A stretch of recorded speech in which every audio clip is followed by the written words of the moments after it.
안녕하세요. 선한투자연구소의 뉴망입니다. 2020년 10월 29일 목요일 선투현 뉴스브리핑 시작하겠습니다. 자, 첫 번째 한국경제신문 보시겠고요. 어제는 코스피, 코스닥 환율이 상승을 했고 금리는 소폭 하락했습니다. 자, 첫 번째 기사입니다. 부동산 시장 점검 회의가 어제 열렸는데요. 9억 이하 1주택만 재산세를 완화를 한다. 또 편가르기를 하는 정부다. 이런 기사가 나왔습니다. 네, 그래서 공시가가 상승을 하게 되면 전반적인 세금이 증가를 하게 되죠. 그래서 앞으로 소득, 부동산, 주식 등등 모든 분야에서 세금이 계속 상승할 것으로 보여집니다.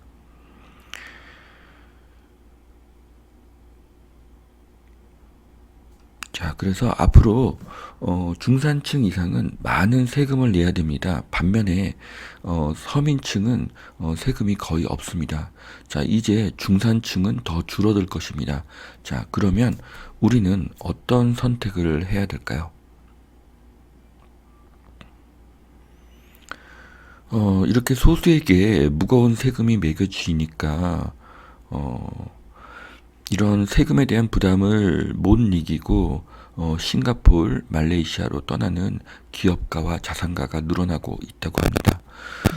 네, 이렇게 그 세금이 더 낮은 그런 싱가포르, 말레이시아 같은 나라로 떠나는 것도 방법이 될 수가 있습니다. 그것은 개인의 선택이기 때문에 잘잘못을 말할 자격이 저에게는 없습니다. 그런데 또 다른 방법은 더 좋은 투자를 하는 것입니다. 세금을 능가하는 투자를 하는 것입니다. 혹자는 나는 9억 이하의 1주택만을 평생 보유해서 절세를 해야지라고도 생각할 수가 있습니다. 하지만 1주택으로는 돈을 벌 수가 없습니다. 1주택은 가격이 올라도 내가 살 뿐 팔 수가 없기 때문입니다. 평생 1주택자도 결국 인플레이션으로 인해서 화폐 가치가 하락하기 때문에 천천히 가난해질 뿐입니다. 자, 그 다음 기사는요. 홍남기 지분 적립형 주택 2023년 첫 분양을 하겠다. 네, 이게 얼마짜리 아파트일지는 모르겠는데요. 네, 예를 들어서 5억의 아파트를 1억, 그러니까 20%를 내는 거죠. 나머지를 30년간 나누어 갚는다고 보면은 4억을 3년간 30년간 갚는 것이죠. 그러면은 1년에 1,333만 원, 한 달에 111만 원입니다. 그런데 이것이 30년이라는 긴 시간이기 때문에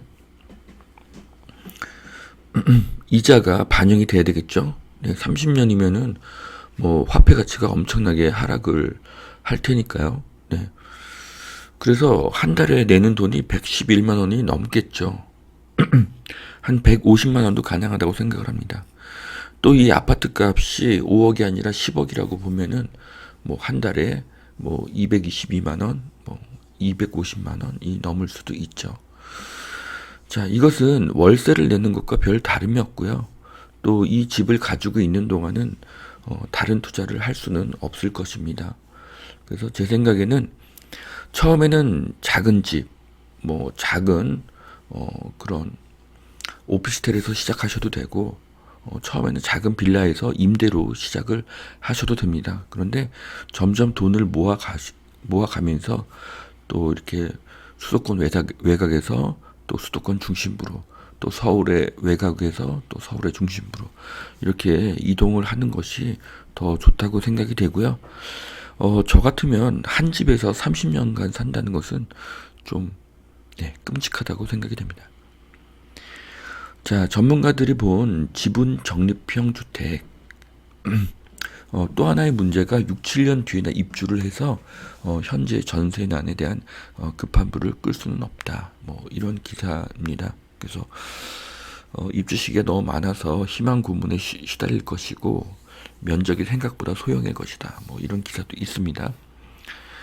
어쨌든 뭐 3기 신도시와 지분 적립형 주택 모두 첫 입주가 2026년으로 예상이 됩니다.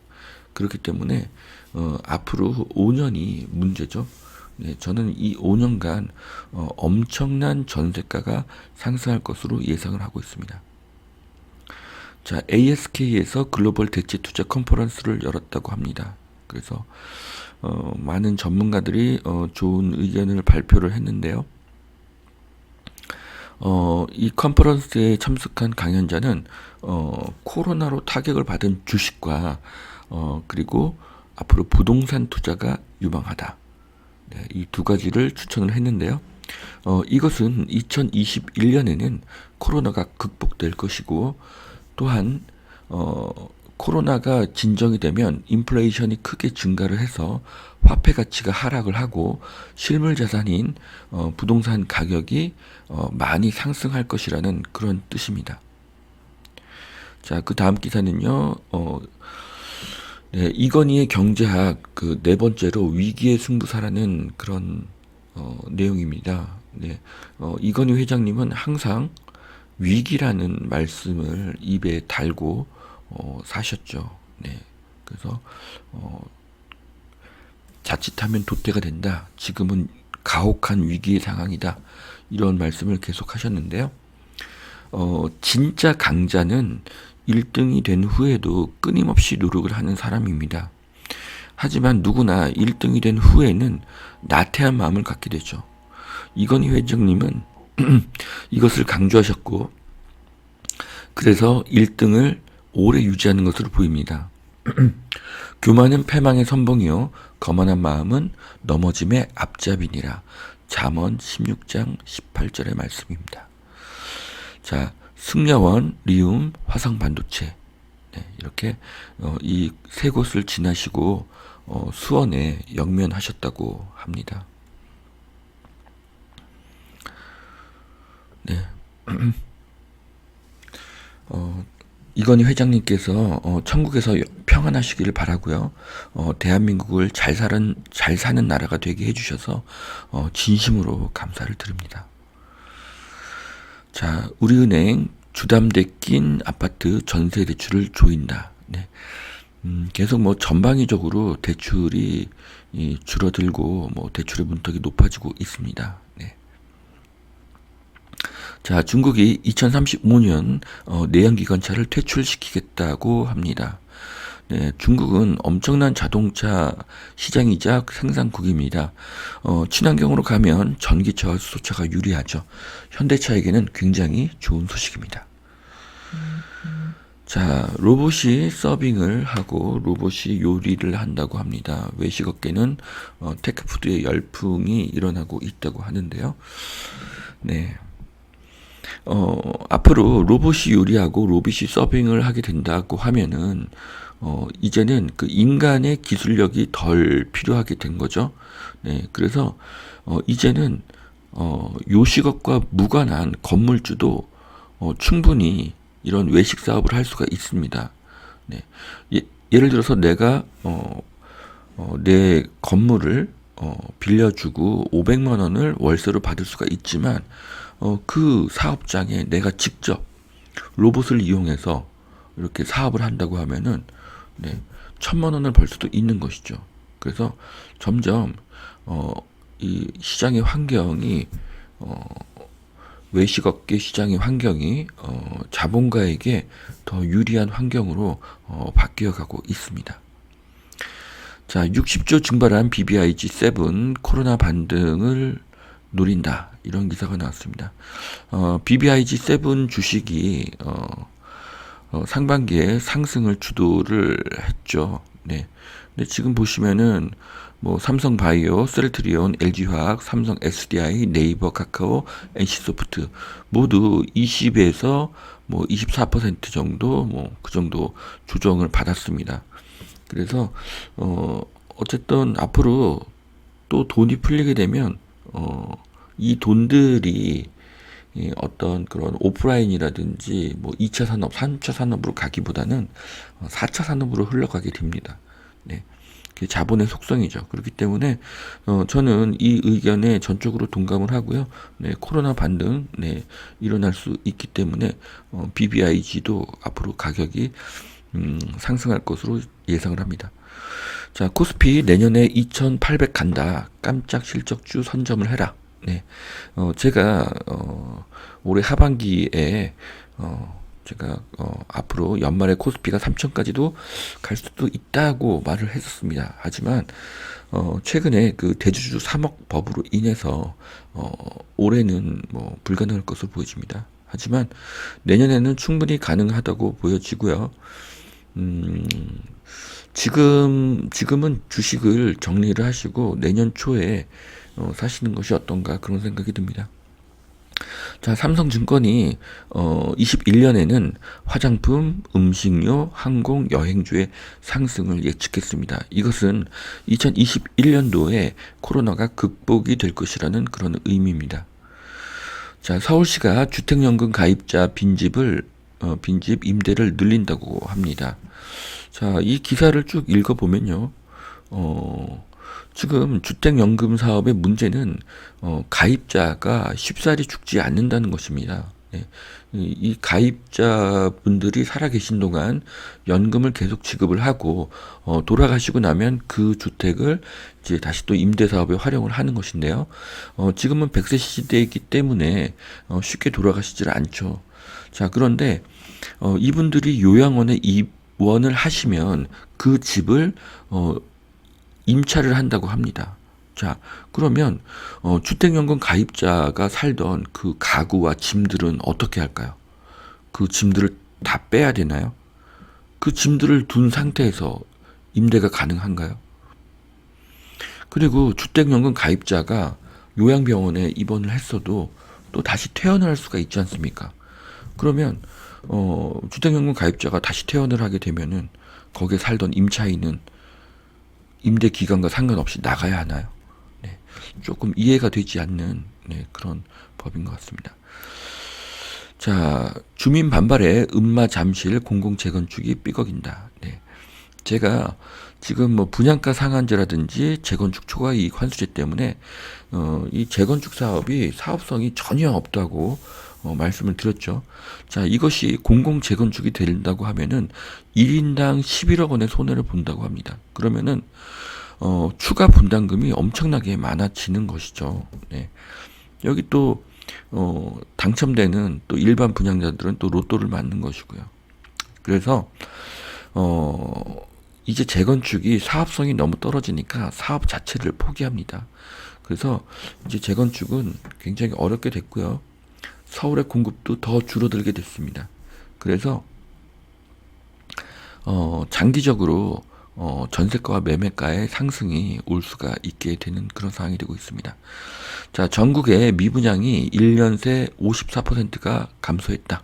공급 절벽에 내 집 마련에 나서고 있다. 네. 미분양이 된 아파트들이 위치가 좋지는 않을 것입니다. 네, 반면에 새 아파트라는 장점이 있죠.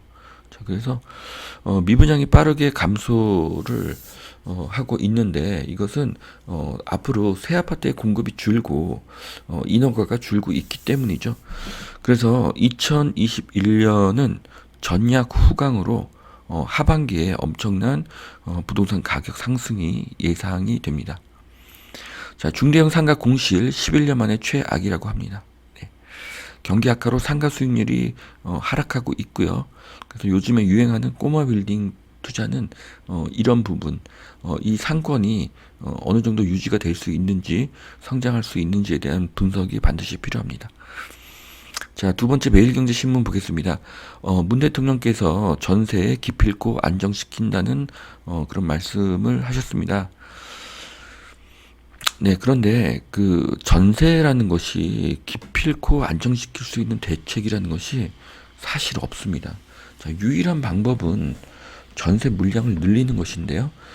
현재 전세 물량을 늘리기 위해서는 다주택자의 세금을 낮추어줘야 됩니다. 자, 그러면 전세가도 잡고 투기꾼도 잡는다. 이 둘 다를 잡는다는 것 자체가 모순이 되는 것이죠. 자, 시장의 총량이 정해져 있기 때문입니다. 자, 재산세율을 낮춰도 서울 중산층 아파트 세금이 30% 상승을 한다고 합니다. 자, 그런데 재산세 감면 적용을 놓고 여당에서는 9억을 주장했고요. 청와대에서는 6억을 주장하셨다고 합니다. 자, 서울의 평균 아파트 가격이 10억인데 청와대에서 6억을 주장하였다고 하니 결국 중산층을 줄이겠다는 뜻입니다. 자, 그러면 이제 5억 이하의 한 채 주택으로 평생 절세를 하면서 살거나 내 집 외에 다른 주택이나 부동산에 투자를 하거나 주식에 투자를 하거나 뭐 개인의 선택입니다. 자, 어쨌든 투자 없이 100세 시대를 살 수는 없습니다. 투자 없이 절세를 하며 가진 돈만으로 100세를 사는 것이 불가능하기 때문이죠. 그래서 저는 지금이 투자의 적기라고 생각합니다. 자, 11월에 선투연 정규 강의 안내를 공지했습니다. 자, 그 다음 기사입니다. 자, 경부고속도로 지하화를 해서 12차로를 터널로 만든다고 합니다. 네, 지상에는 트램을 만들고 이렇게 대동맥을 살린다, 뭐 이런 건데요. 가장 좋은 것은 고가도로의 그 지상이 이렇게 공원이 되는 것입니다. 그래서 도심과 그 강을 연결한 보스턴의 빅 디그라는 그런 터널이 있다고 합니다. 네, 이제 이것이 어떤 그 아이디어가 된 것 같은데요. 보스턴도 예전에 이렇게 고속도로가 막히다가 이제 이렇게 굉장히 뻥 뚫린 이런 길로 바뀌었다고 합니다. 지상에 이런 고속도로가 사라지게 되고 초대형 공원이 되면은 소음과 분진이 사라지고 이렇게 녹색 공간, 시민들이 쉴 수 있는 공간이 늘어나니까 매우 좋은 아이디어라고 생각합니다. 자, 한양판 디지털밸리를 만들어야 된다라는 조은희 구청장님 뭐 이렇게 공론화됐다 뭐 이런 기사들이 나오고 있는데요. 자, 한남동, 양재동, 판교 뭐죠? 전부 디지털 연구 시설이 많은 곳들이죠. 그래서 그 중간에 있는 그 양재 RNCD가 앞으로 더 힘을 받을 것으로 보여집니다. 자, 대주주 양도세 3억 우려에 개미들 절세를 열공하고 있다. 자, 이제는 부동산이건 주식이건 세금 공부가 필수인 시대가 되었습니다. 자, 현대차 미국에서 자율주행 택시를 선보인다고 합니다. 자, 내년 상반기에 로보택시 서비스를 한다고 하는데요. 내년 상반기 정말 얼마 남지 않았죠. 만일 현대차가 자율주행 로보택시 이 서비스가 성공을 한다고 하면 이것은 엄청난 비즈니스가 될 것입니다. 자, 그 다음 기사는요. 우리 식당은 로봇이 서빙해요. 배민 딜리플레이트 241개를 공급을 한다. 네. 업무 효율성이 높아져서 사장한테도 유리하고 종업원의 그 업무량도 감소했다고 합니다. 자, 앞으로 수년 후에는 이렇게 서빙하는 사람들이 모두 사라지고 로봇이 대체될 것으로 보입니다. 자, 집콕 시대에 실속형 타운하우스가 뜬다 이런 기사인데요. 네, 세종시인데 가격이 7억에서 8억 정도면은 그렇게 부담이 되는 가격이 아닙니다. 그래서 타운하우스에 살면은 실제 아파트에 사는 것보다 사용 면적이 늘어나고 층간 소음에서 벗어날 수가 있죠. 네. 그런데 이제 측간 소음은 있습니다. 옆집의 소음은 좀 있죠. 네. 그래서 결국 앞으로 이런 단독주택에 대한 수요도 늘어날 것으로 보입니다. 그리고 또 이런 대형 아파트에 대한 수요도 늘어날 것으로 보입니다. 이렇게 한번 넓고 쾌적한 집에 살게 되면은 또 작은 집이 또 답답하게 느껴지기 때문입니다. 자, 이태원 상가 셋 중에 한 곳이 비어서 역대 최악의 공실이라고 합니다. 자, 그래서 상가는 지금 최악의 상황이죠. 하지만 우리는 현재만 보지 말고 코로나가 끝났을 때 또 어떻게 될 것인지를 예측해 보는 것도 중요합니다. 그래서 지금 같은 때 경매로 상가를 싸게 낙찰 받아서 또 코로나가 회복됐을 때 비싸게 임대를 놓는 것도 좋은 방법이 되지 않을까 그런 생각을 합니다. 자, 마지막 기사입니다. 공시가격 차등 인상, 세금 폭탄으로 또 국민 편 가르기를 하나.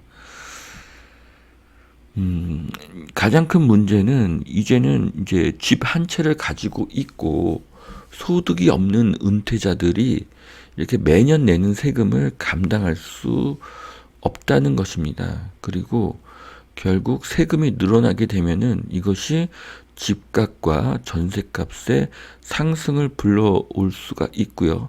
결국 최종 소비자인 임차인도 피해를 볼 수 있다. 네, 이런 의견인데요. 앞으로 대한민국은 기업과 중산층 이상 모두가 세금 폭탄을 맞게 될 가능성이 굉장히 높습니다. 자, 여기서 절세를 하기 위해 자산을 줄이는 방법과 세금을 능가하는 투자를 하여 자산을 늘리는 방법도 있습니다. 자, 어떤 선택도 본인의 선택이죠. 하지만 자산을 줄이고 현금을 보유하는 선택을 해도 인플레이션을 피할 수는 없습니다. 그래서 선투연과 함께 이러한 방법을 모색하시길 바랍니다. 자, 2020년 10월 29일 목요일 선투연 뉴스 브리핑 여기까지 마치겠습니다. 오늘도 투자에 도움이 되시길 바라고요. 오늘도 행복한 하루가 되시길 바라겠습니다. 감사합니다.